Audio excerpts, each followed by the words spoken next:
बंधू आणि भगिनींनो, नुकताच बिग बॉस 5 हा रियालिटी शो संपन्न झाला।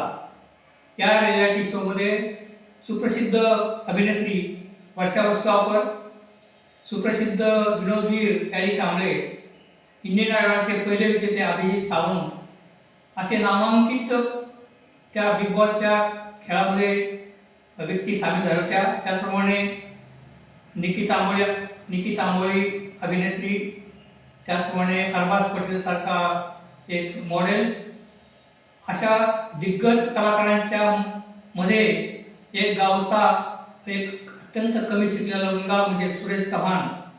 हा सुरेश चव्हाण या बिग बॉसच्या रियालिटी शोमध्ये विनर झाला, कारण संपूर्ण महाराष्ट्राने या गरीब मुलाला प्रचंड मताने प्रचंड वोट करून या सुरेश चव्हाण यास विजय केले।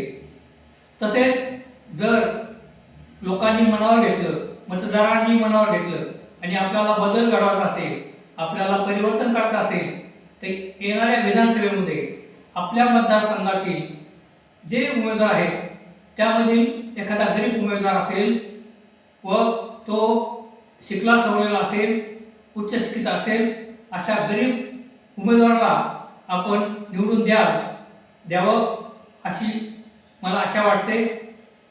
आपण परिवर्तन करू शकता, कारण धनदांडग्यांना आपण सातत्याने निवडून देतो। एक वेळा आपण बदल करून एखाद्या गरीब उमेदवाराला विधानसभेत पाठवा, जेणेकरून तो गरिबांचे प्रश्न विधानसभेत मांडेल।